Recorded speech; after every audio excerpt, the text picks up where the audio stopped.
condolences. Been in recent contact with Robert in the most recent of times over the last 3 or 4 years. He's been, a mentor to me for even further than that.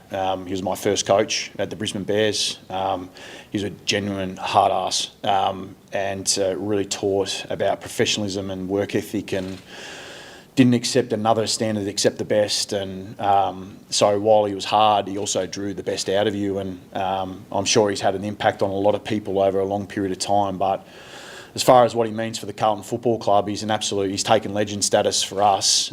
So it sort of probably shows just how high a regard he's held to the Carlton Football Club.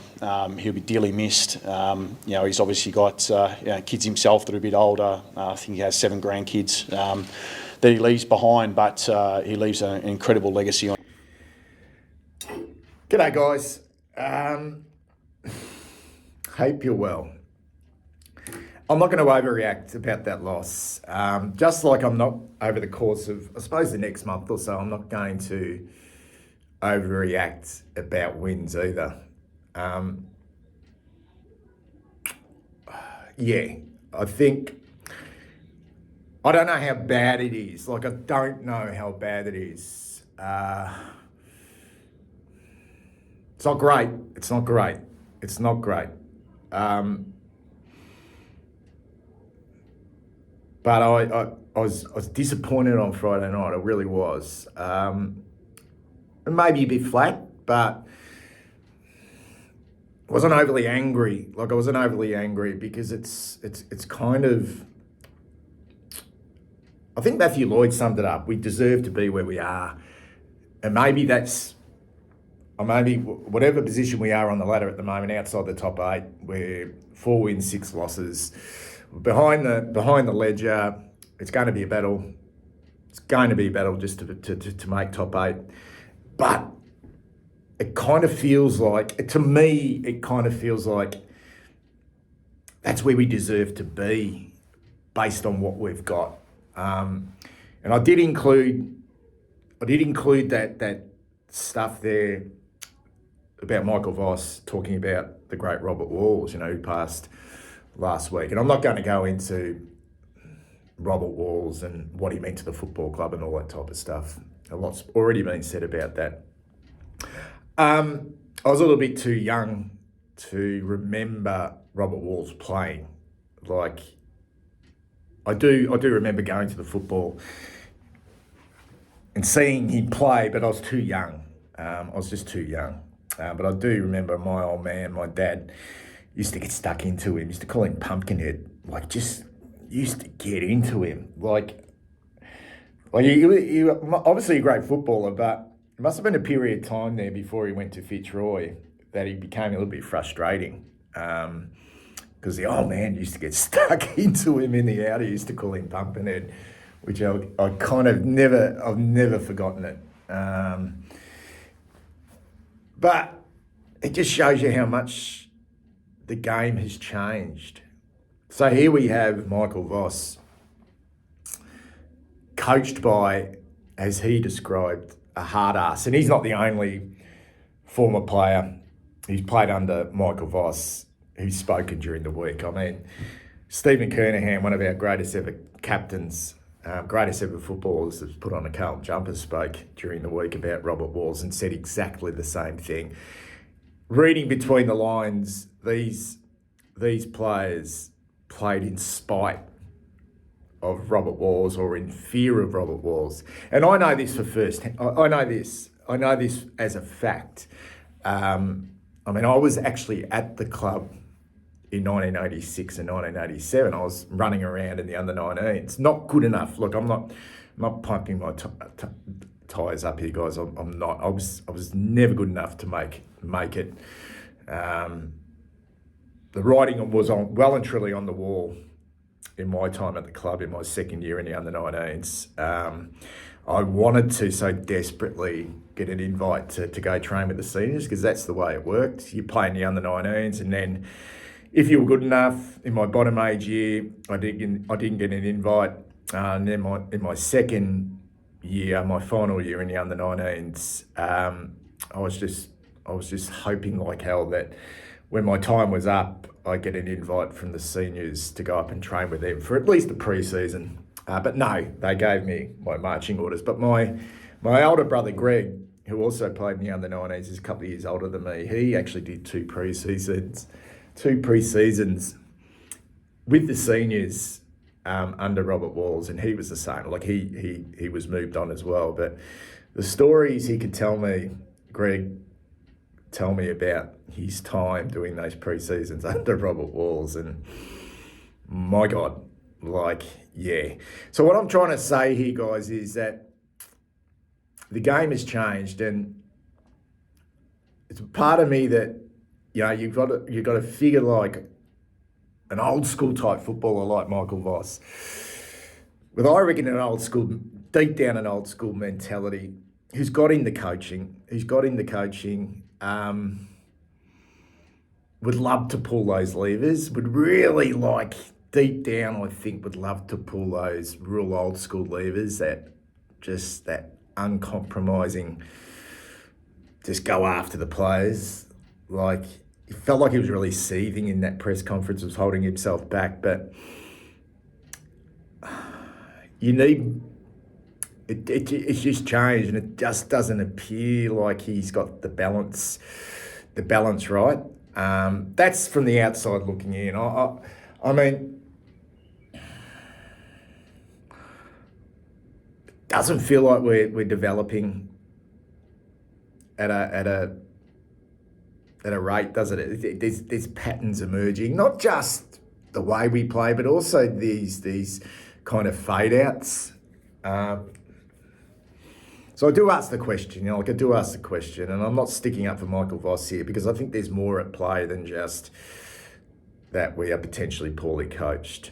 I just look at this, what we took out on the park against an undermanned Swans as well. Like, that game was up. That fucking game was up for grabs at 3/4 time, and that's the most disappointing thing here, that we couldn't, as Michael Voss said, close that game out. I've got no idea what was said at 3/4 time. No one does, except the players and the coach. But whatever was said, or whatever messaging is being said, whether it's half-time or 3/4 time, in a patterns of these games over the course of this year, doesn't appear to be getting through to this group. Or is it the group? I don't know. Like, you can't separate the two. That's what becomes so confusing. But these players have so much fucking history. And I mentioned in my preview, I want this group to grow up, to grow up. It just feels like they're never going to grow up. They're just never going to grow up. And it just feels like such a very difficult group to coach. And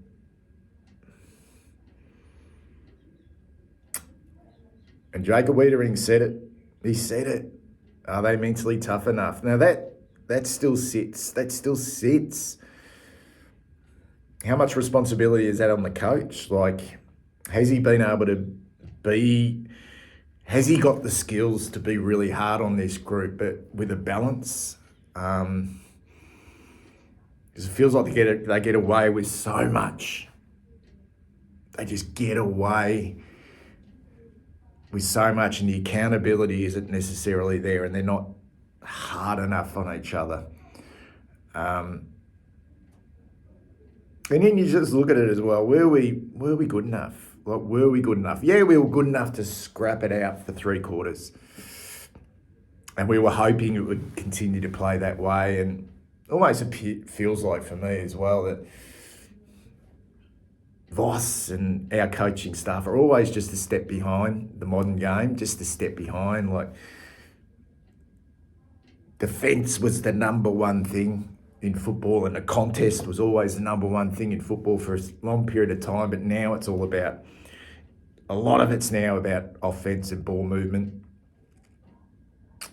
and we're so far behind in that part of the game. You know, we can turn the ball over and we can win the ball at the coalface, but when that dries up, we just don't have the players to be able to hurt the opposition on the outside. But you take a closer look, you know, there was only ever 2 plays in that game that were going to take it away from us. It was Chad Warner and Isaac Cooney, and they're super footballers. They really are. Now, I don't know what the plan was. I got no idea what the plan was. They're very, very hard to stop. Like they're exceptionally hard players to stop, particularly when they're on and they get their tails up, and their tails were up in that game. But you look at those 2 players who were going to take the game off us, which they were, and those 2 players played through the middle of the ground. Who really was going to take the game away from Sydney through the middle of the ground for us? It certainly wasn't going to be Adam Chera. Certainly wasn't going to be George Hewitt. Cripps, Sam Walsh, yeah, no. Elijah Hollands, no. Jackson Binns, no. Cooper Lord, no. They're only young, but we don't have the quality of players that can do those types of things in a game like this. And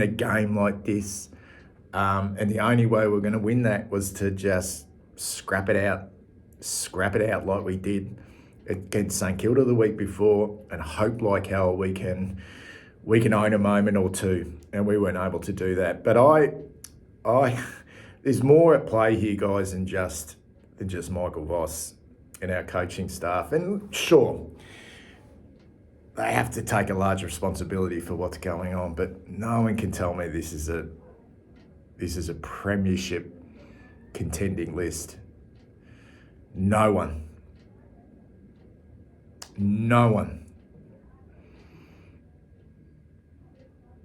I've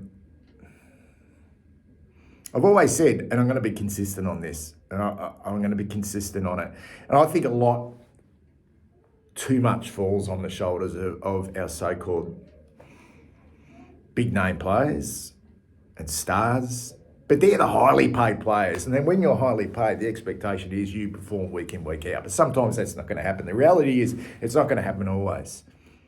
But when you're taking a large chunk of the salary cap, you've got to perform. You've got to perform. You go to any fucking local club, it works in the same ways. You know, it works in the same ways. You've got guys at local clubs who are on big bucks. The expectation is they perform week in, week out. They're getting the money, they've got to perform. It's no different at this level. But I've always said, and I'm going to be consistent on this, there's flaws in everyone's game. But there just seems to be more flaws in our stars, or our so-called stars. It's not that they're necessarily overrated. It's hard to describe, but I just think sometimes they're rated too highly. They're just rated too highly. And then they drop away in this group.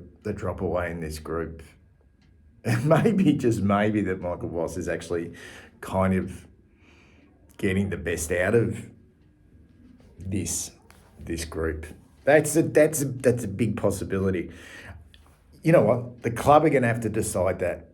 They're going to have to decide that. So if it continues to track this way, maybe it's a good thing we don't play finals this year. Maybe it's a good thing.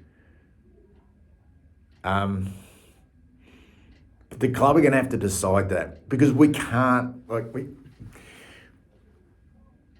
I can't just sit here and say for sure that this is all a coaching problem. I just can't.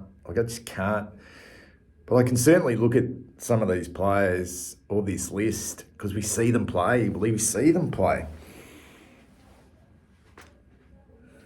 Adam Chera, 34 disposals, good solid player at the level. What is he on, a 5-year contract, big money, good solid player at the level. You need these types of players, but he's nothing special. George Hewitt, the same, solid contributor, good solid citizen at the level. Getting on a bit. Patrick Cripps,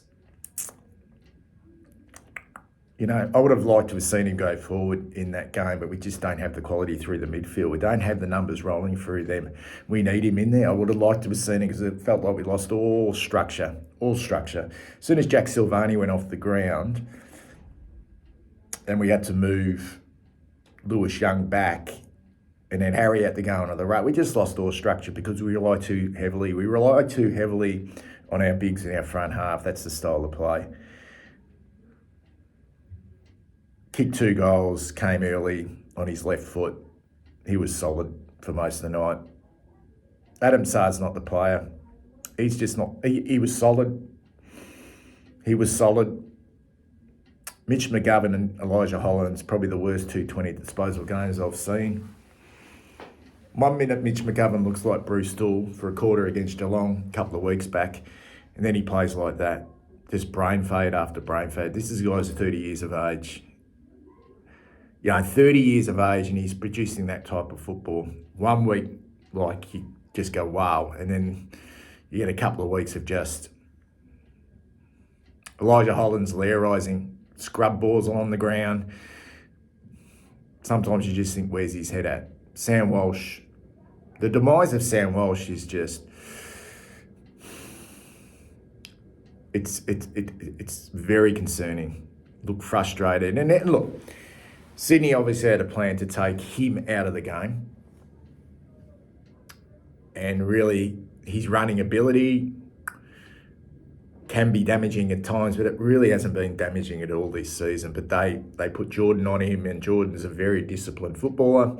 It was very conservative of them to do that, but it worked.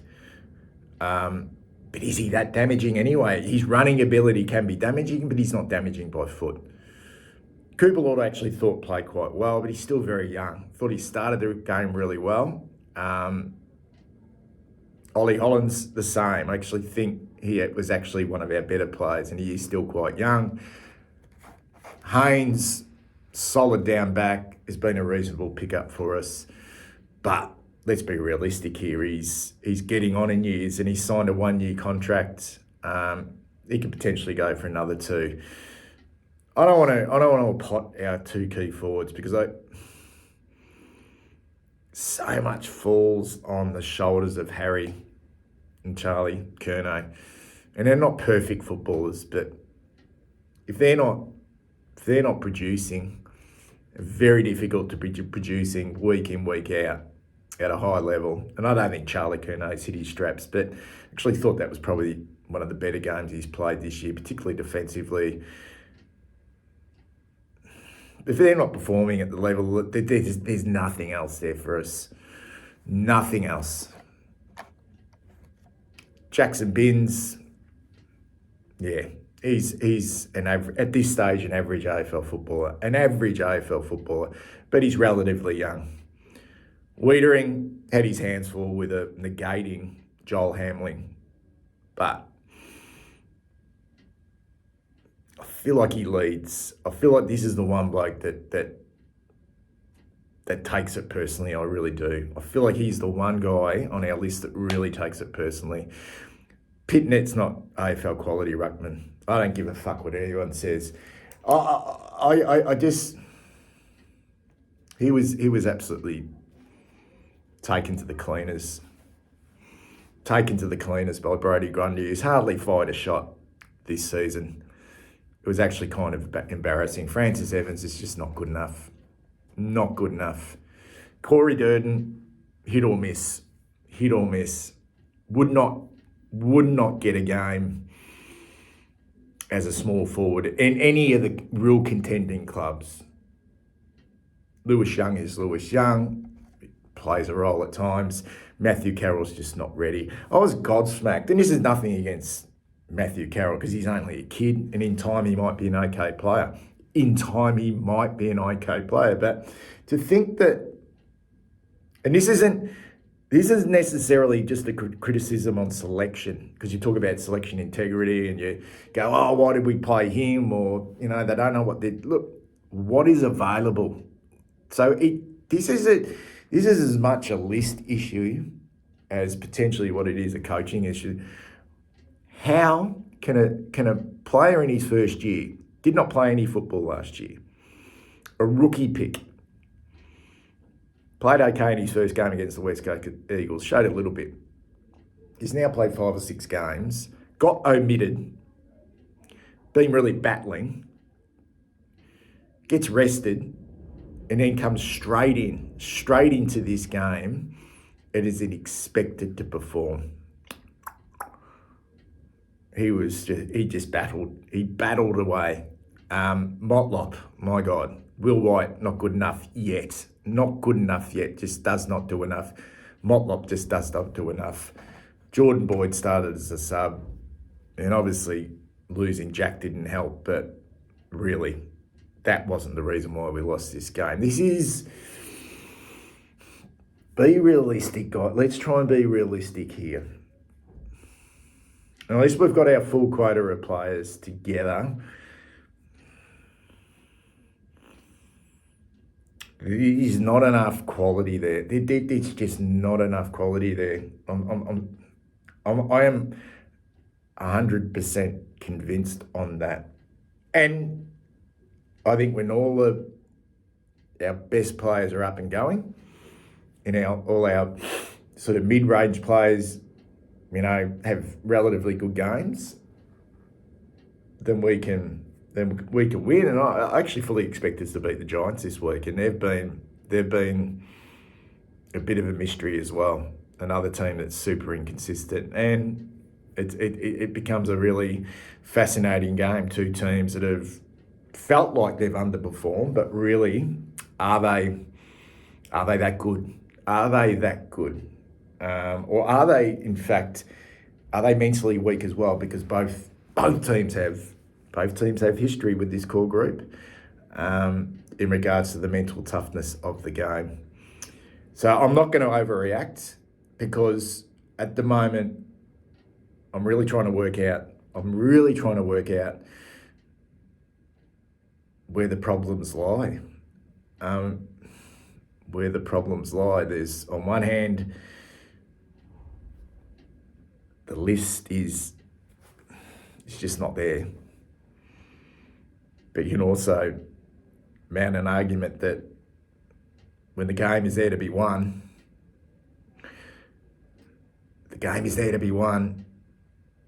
and some moves could potentially be made and some adjustments can be made within game, then Voss and his team aren't getting the job done either. Anyway, that's it, guys. That's it. I'll see you for the votes tomorrow. Take care and enjoy the rest of your day.